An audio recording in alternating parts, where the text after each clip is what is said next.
अस्सलाम वालेकुम, मैं हूं सईद अलवी और आप देख रहे हैं मुकालमा। नाज़रीन, आइंदा वफाकी बजट 2026-27 की तैयारियां आखिरी मराहिल में दाखिल हो चुकी हैं और उम्मीद की जा रही है कि 5 जून को पेश किए जाने वाले बजट में तमाम तफसीलात बयान की जाएगी, जबकि कौमी इक्तिसादी सर्वे भी 4 जून को सामने आएगा। इसी दौरान हुकूमत और IMF के दरमियान अहम मशावरती इजलास भी जारी है, जहाँ एक जानब IMF ने सूबों से मजीद 400 अरब रुपए आमदन बढ़ाने का मुतालबा किया है, वहीं कई अहम माशी नुकात पर दोनों के दरमियान इतफाक भी हो चुका है। सवाल यह है कि क्या आने वाला बजट अवाम को रिलीफ दे पाएगा या नहीं, या एक बार फिर नए टैक्सेस, महंगाई, सख्त शराइत का बोझ अवाम पर मुंतकिल होगा। माहिरीन कह रहे हैं कि अब वक्ती इक़दामात नहीं बल्कि तवील मुद्दती माशी इस्लाहात की अशद ज़रूरत है। ज़री टैक्स, बरामदात, सनती लागत, सरकारी अखराजात और कारोबारी आसानियों से मुतल्लक बड़े फैसले इस बजट का हिस्सा बन सकते हैं। क्या ये बजट पाकिस्तान की माशी खुद मुख्तारी का रोड मैप साबित होगा? क्या IMF शराइत के ताबे एक और माली दस्तावेज? जी, इसी हवाले से हम तफसीली बातचीत करेंगे। मुझे प्रोग्राम में ज्वाइन करें डॉक्टर फ़ारूक सलीम साहब, आप माहिर माशियात हैं। इसके अलावा ब्रेक के बाद मुझे ज्वाइन करेंगे नईम करीम साहब, जो कि माहिर माशियात है, और पीपल्स पार्टी के रहनुमा डॉक्टर कादर मंदोखेल साहब। अस्सलाम वालेकुम फ़ारूक सलीम साहब, मुकालमा में खुशामदीद। जी जी। फ़ारूक सलीम साहब, क्या समझते हैं कि बजट 2026-27 कैसा होगा? पहले की तरह ये इसी तरह टैक्सों के बोझ से लदा होगा या आवाम के लिए कोई खुशखबरी दिखाई दे रही है आपको? जी, 2-4 सवाल इकट्ठे कर डाले हैं आपने। देखिए, 2010 से लेके तो 2025 जी 16 बजट बड़े करीबी तौर पे मैंने देखे हैं। जी जी। और 2010 मैंने इसलिए साल आपके सामने रखा क्योंकि ये वो साल है जिस साल 18वीं तरमीम जो है वो नेशनल असेंबली ने पास की। ठीक है। अब ये बजट है 2010 और 2025 के दरमियान। जी देखिए, 18वीं तरमीम की जो माली शिकें हैं, जो फाइनेंशियल है, अगर उन पे अमल दरामद किया जाए तो फिर बजट विफाक में मैं समझता हूँ कि बन ही नहीं सकता। अच्छा। और अगर बनता है तो आप सोचिए कि वो शेख चिल्ली बनाता है और वो अलिफ लैला की कहानियां सुनाता है। ठीक है, सही। ये इस साल हमारे वजीर खजाना साहब खड़े होंगे नेशनल असेंबली की फ्लोर पे और इस चीज का ऐलान करेंगे कि इस साल विफाकी हुकूमत की आमदन 16,000 अरब की होगी। ठीक है। और उसके 1 या 2 मिनट के बाद हमें बताया जाएगा कि 16,000 में से 8,000 अरब जो है वो 18वीं के तहत सूबों को बांटना होगा। ठीक है। और कोई 8,000 अरब की रकम जो है वो मुख्तस की जाएगी सूद की मद में। जी ठीक है। तो आप सोचिए, विफाकी हुकूमत तो होगी खाली। जी ठीक है। सूबों के बाद और सूद की मद में अमाउंट मुख्तस करने के बाद सूबे विभाग के पास कोई पैसा नहीं बचता। ठीक है, बिल्कुल सही। सवाल कर रहे हैं कि हम क्या उम्मीद लगा के रखें, रिलीफ मिलने वाली है, क्या विभाग की जानिब से कोई फेडरेशन के अंदर दूध और शहद की नहरें बहने वाली हैं? तो ऐसी कोई एक एंटिटी, एक इदारा जिसके पास कोई पैसा धेला नहीं बचता, उन दो इख्तिलाफ के बाद सही। तो अगर उस पर मैं उम्मीद लगा बैठे तो फिर गलती या आपकी और मेरी है। सही सही। तो डॉक्टर साहब, ये दो चीज़ें जो आपने बताई हैं कि लगभग आधा जो बजट है, आधी जो अमाउंट है वो तो सूबे ले जाते हैं, आधा सूद ले जाता है, तो फिर इसका क्या हल है? क्या 18वीं तरमीम से पहले का जो तरीकाकार था वो ठीक था, जिससे मरकज़ के पास पैसे होते थे, वो प्रोजेक्ट भी करते थे? तो अब ये एक नई बात भी हमारे सुनने में आ रही है कि शायद NFC अवार्ड के हवाले से भी कोई 28वीं तरमीम में ऐसी बातचीत चल रही है। तो आप क्या समझते हैं कि वाकई ये NFC अवार्ड में कोई तब्दीली होनी चाहिए और 18वीं तरमीम में वो जो पोर्शन है जिससे बहुत ज़्यादा वसाइल सूबों को चले गए हैं, क्या वक्त की ज़रूरत है कि हम उसको रिवर्ट करें या चेंज करें या कुछ इस तरीके से बदले ताकि जो वफाक का बोझ है उसमें सूबे भी हिस्सेदार बने? देखिए, 18वीं तरमीम सन 2010 जी उस वक्त हमारा कौमी कर्जा था वो 10,000 अरब का था। 10,000 जी ठीक है। अब जो 10 साल के पिछले 16 साल की जो कहानी है वो कहानी ऐसी बनती है कि विफाक जो है वो बन गया है कर्जा जात लेने वाली मशीन। ठीक है। वो चली जा रही है, 16 साल से विफाक कर्जे ले रही है, ठीक है, और 16 साल से सूबे खर्च कर रहे हैं। ठीक है। वो जो 10,000 अरब का कर्जा था सन 2010 में जी, अब वो बन गया है 100,000 अरब। ठीक है। अमाउंट आप जानना चाहते हैं तो 97,000 बिलियन का कर्जा इस वक्त पब्लिक डेट बन गया। अच्छा, 1000 बिलियन, ठीक है। ये जो है जिसमें 16 साल में 10 गुना हमारा कौमी कर्जा बढ़ गया है, और वजह यह है कि एक हुकूमत जो है वो कर्जा लेने पे लगी है और 4 हुकूमतें जो हैं उन कर्जा जात को खर्च करने में लगी। ठीक है। तो ये जो रियासत है, जो फेडरेशन है पाकिस्तान, इस तरह तो मैं समझता हूँ कि नहीं चल पाएगी। सही। अब ये साज इदारे जो हैं, फैसला साज शख्सियात जो हैं, उन्होंने फैसला करना है कि एनएफसी के साथ करना क्या है। सही। दो बड़ी चीजें सामने रख देता हूँ। देखिए, पहली चीज तो ये है कि जो 8,000 या 9,000 अरब का जो सूद की हद में मुख्तस किया जाता है विफाकी बजट के अंदर, जी, तो कर्जाजात लिए गए थे वो इस्लामाबाद के ऊपर तो खर्च नहीं हुए, जी बिल्कुल, वो तो सारे के ऊपर खर्च हुए थे। ठीक है। तो कर्जा लिया गया था जिसकी वजह से ये सूद दिया जा रहा है, जी जी, वो सारे पाकिस्तान के ऊपर खर्च हुआ था। तो फिर सारे पाकिस्तान को, वो 4 सूबों को उसकी जो सर्विसिंग है उसमें अपना हिस्सा डालना चाहिए। सही। फिर 2,500 अरब जो है जो दिफा की मद में मुख्तस किया जाता है, वो दिफा जो पाक फौज करती है, वो सिर्फ इस्लामाबाद का दिफा तो नहीं करती जी, वो तो पूरे पाकिस्तान का करती है, बिल्कुल। तो फिर वो जो 2,500 अरब का दिफा के लिए बजट मुख्तस किया जाता है, उसमें बाकी लोगों का भी हिस्सा होना चाहिए। ठीक है, बिल्कुल ठीक है। अच्छा, अगर बात की जाए कि एनएफसी अवार्ड को तब्दील किया जाए तो इस हवाले से तो शायद कॉन्सेंसस ना हो सके, लेकिन क्या ऐसा मुमकिन है कि कुछ जो लायबिलिटीज हैं मरकज़ की वो सूबों को दी जाए, यानी कि अगर वो पैसे नहीं देना चाहते जो उनको जा रहे हैं, तो अगर हम कोई लायबिलिटीज शिफ्ट कर दें सूबों की तरफ, तो क्या मरकज़ को कुछ रिलीफ मिल सकता है इस तरीके से? देखिए, अभी तो आमदन की बात हो रही, अखराजात की बात, अगर जो है वो सूबे अपना हिस्सा जो है वो विफाक के साथ नहीं डालना चाह रहे हैं, ठीक है, तो फिर आप समझिए कि विफाक जो है वो कमजोर से कमजोर तरीन होती जाएगी।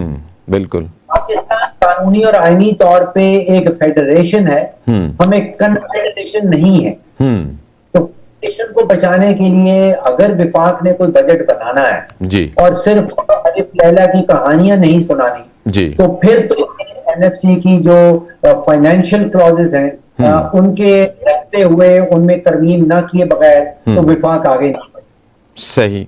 तो डॉक्टर साहब, अब आप क्या समझते हैं कि ये जो ऐसे ये समझें कि हमारी इकॉनमी आईसीयू में है, और फिर ये जो एनएफसी के अंदर जो तब्दीली है किसकी अर्जेंसी कितनी है, क्या ये फौरी तौर पर हो जाना चाहिए, आप क्या समझते हैं, या कुछ अरसा ऐसे निकल सकता है, हमें इमीडिएटली अगर ये एनएफसी अवार्ड में जो है वो चेंजेस नहीं हो जाती तो फिर क्या ये इकॉनमी इसी तरह पाकिस्तान की चलती रहेगी, या खुदा न खास्ता कोई बड़ा मसला पैदा हो सकता है? देखिए, पिछले 16 साल से जो कुछ किया है 18वीं तरमीम के नतीजे में जो कुछ हुआ है वो मैंने आपके साथ वो तो बता दिया आपने, बिल्कुल।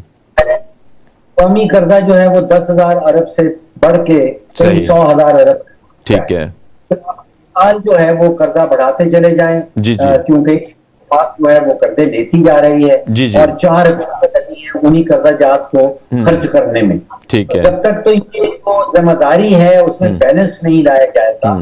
अगर आपने अखराजात करने हैं तो फिर आपके ऊपर जो आमदन रेवेन्यू रेस करने की भी जिम्मेदारी आनी चाहिए। जी बिल्कुल। सारी जिम्मेदारी जो है वो विफाक पे डाल दी जाए, और जो खर्चे करने के जो चेक्स हैं वो सिर्फ 4 पे दिखते रहे, तो इस तरह को नहीं चल सकता। सही। अच्छा डॉक्टर साहब, ये जो आईएमएफ ने कहा है कि सूबे मजीद 400 अरब आमदन बढ़ाएं, ये मुतालबा किस तरह है और ये कैसे मुमकिन हो सकेगा? जब आईएमएफ का जिक्र बार बार होता है, आईएमएफ की थोड़ी सी अगर हम तारीख अपने सामने रख लें, जी देखिए, आईएमएफ कोई 80 साल पहले एक इदारा बनाया गया था। जी, 80 सालों में आईएमएफ ने कोई 800 और 90 प्रोग्राम कोई 131 ममालिक में बांटे, ठीक है, और 24 प्रोग्राम तो पाकिस्तान ने खुद लिए हैं। अच्छा, ठीक है। एक सक्सेस स्टोरी भी आईएमएफ के पास नहीं है, ठीक है। IMF हमें ये बताए कि जी हमने इस मुल्क के साथ ये प्रोग्राम किया था और उसकी जो माशी हालत है, उसकी जो माशी सिमत है, वो इस तरह दुरुस्त हो गई। सही। और इसकी वजह यह है कि IMF जब बनाया गया था उसके चार्टर के अंदर IMF की ये जिम्मेदारी नहीं रखी गई थी कि उसने की मईशत को दुरुस्त करना है। ठीक है। IMF का चार्टर जो है वो ये कहता है कि IMF आपको एक इमरजेंसी रूम देता है। जी बिल्कुल। जब मुल्क के पास डॉलर खत्म हो जाते हैं तो वो उस मुल्क की बीमार मईशत को अपने इमरजेंसी रूम में ले जाता है। ठीक है। अब को कर लेना कि एक बीमार मईशत है, उसको IMF ऑक्सीजन दे रहा है और अब गुज़श्ते में वो बीमार मईशत एक एथलीट बन के सामने निकलेगी, तो ये तो करना मैं समझता हूँ कि हमारी गलती है। ये कहीं IMF के चार्टर की रिस्पॉन्सिबिलिटी नहीं, उसकी नहीं है।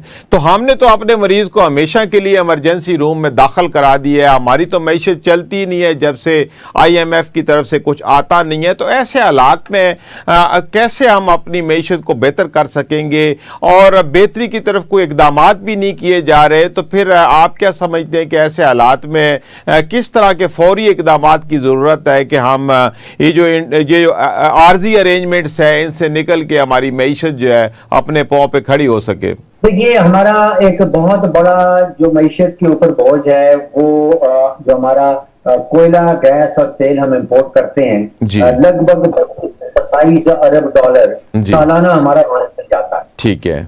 जो हमारे खित्ते में जंग लगी थी, जो अमेरिका ईरान जंग चल रही थी, वो जंग खत्म होने पे, ठीक है, और जब जंग खत्म होती है तो फिर आप सोचिएगा कि जो सैंक्शंस लगाई गई थी ईरान के ऊपर वो भी हो जाएंगे जी।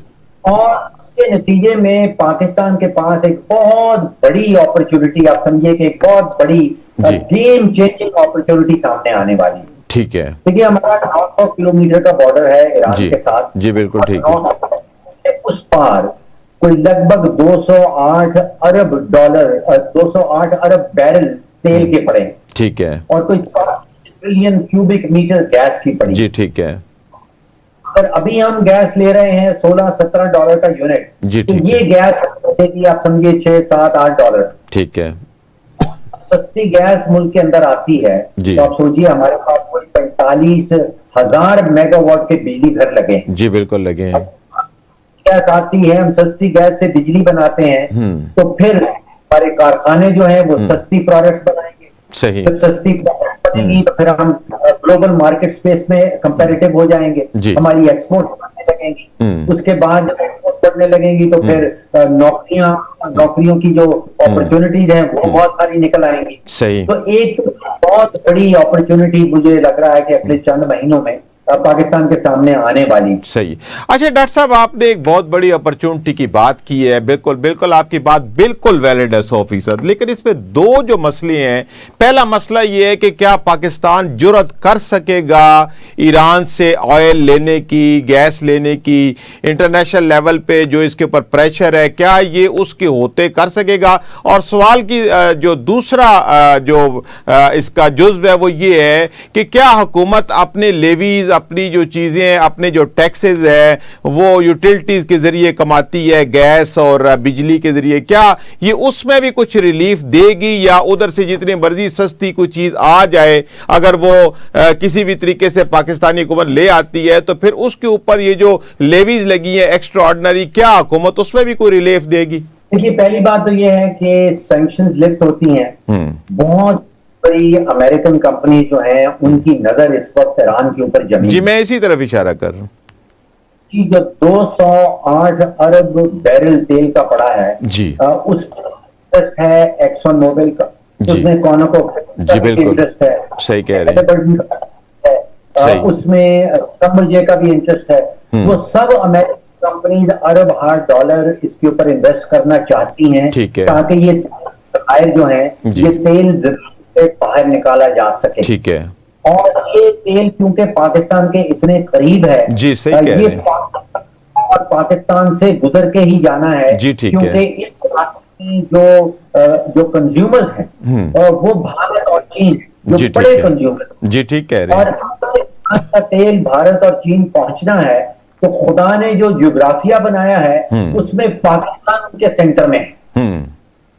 ये सब कुछ जो है ये पाकिस्तान से गुजर के जाना है, चाहे वो भारत जाना हो, चाहे वो चीन जाना हो, और उसके ऊपर ट्रांजिट फीस की भी बहुत बड़ी अमाउंट जो है वो पाकिस्तान इसके ऊपर रिसीव कर सकता है। सही। लेकिन डॉक्टर साहब सवाल फिर यही खड़ा है कि अभी भी जो पेट्रोलियम बाहर से आ रहा है उसके ऊपर इतनी बड़ी लेवीज लगा दी जाती हैं, अगर वो लेवी अभी भी हटा दी जाए तो हमारी इंडस्ट्री और हमारा जो डोमेस्टिक कंज्यूमर है उसको सस्ती बिजली और गैस मिल सकती है।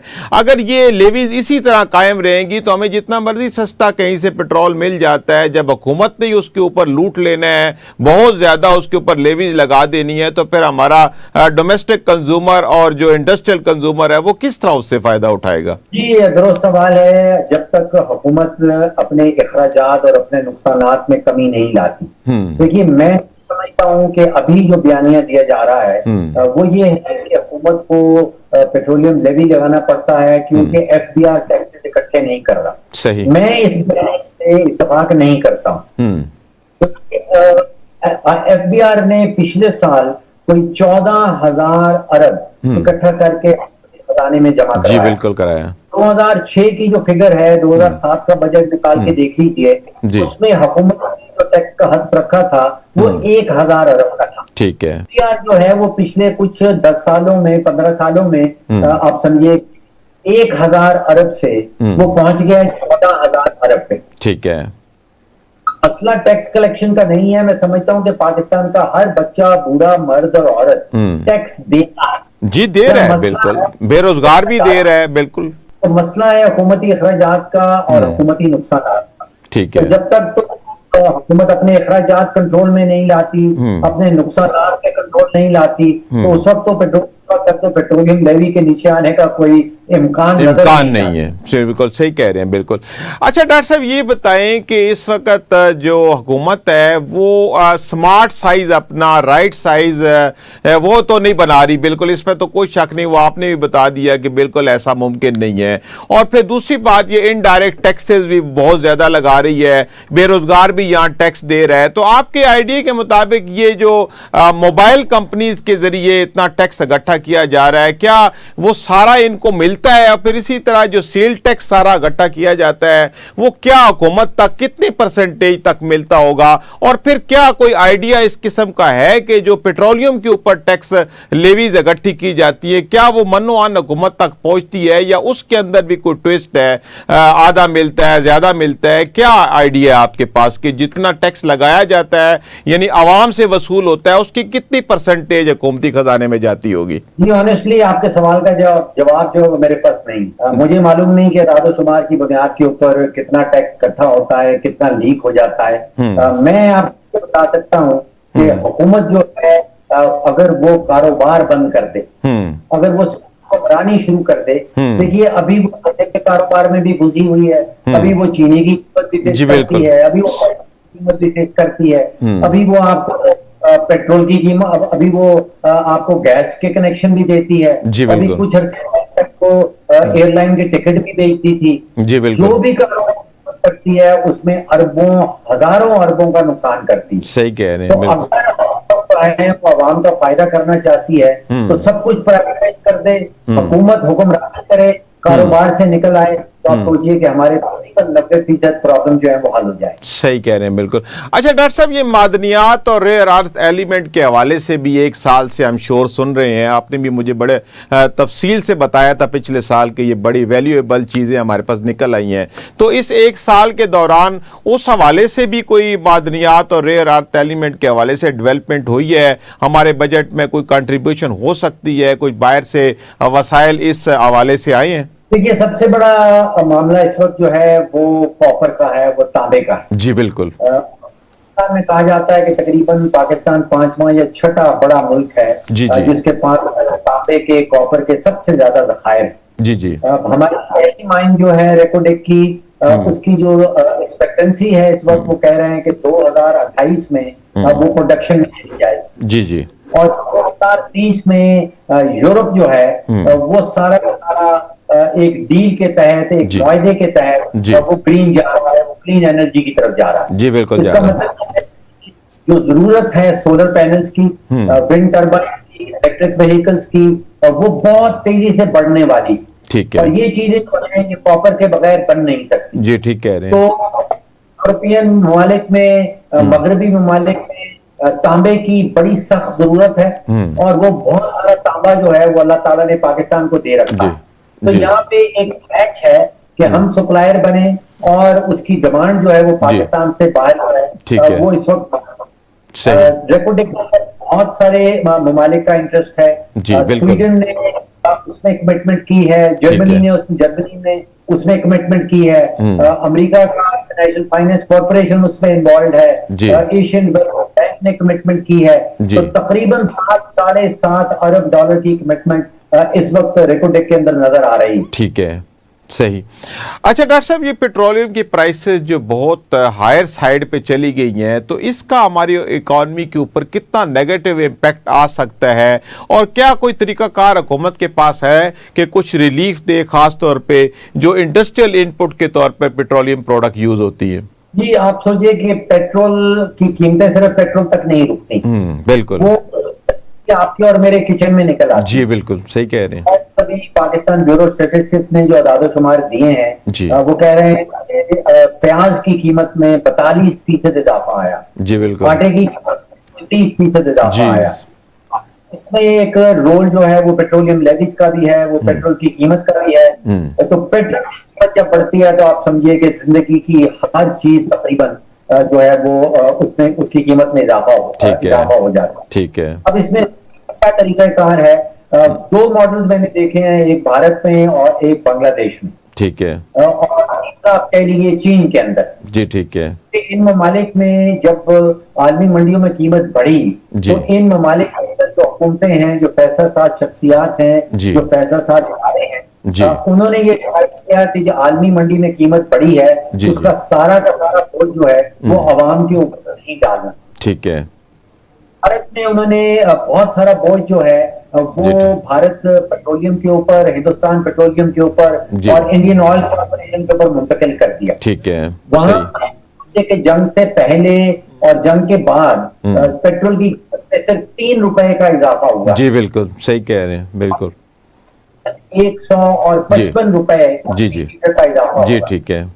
चीन को देखें, भारत को देखें या बांग्लादेश को देखें, तो उसमें मॉडल एग्जिस्ट करते हैं कि आलमी मंडी का बोझ है वो बजाय डायरेक्टली पाकिस्तानी अवाम पे डाला जाए, उसकी मुतबादिल रास्ता हो जाए। जी बिल्कुल, आप ठीक कह रहे हैं डॉक्टर साहब। यहाँ कुछ भी हो तो सब का सब जितना नजला है वो अवाम पे गुजरता है। डॉक्टर साहब आपका बहुत शुक्रिया, आपने वक्त निकाला और प्रोग्राम में शामिल हुए। डॉक्टर साहब बता रहे थे कि किस तरह इस वक्त पाकिस्तानी मईशत के ऊपर कर्जों का बोझ है, और ख़ास तौर पर जो NFC अवार्ड के ज़रिए जो एक बड़ी खतीर रकम जो है, तकरीबन बजट का आधा हिस्सा जो है वो सूबों को चला जाता है। तो इस वक्त मरकज़ इस काबिल नहीं है कि कोई ऐसा बजट बना सके कि जिससे अवाम के लिए कोई खुशखबरी हो।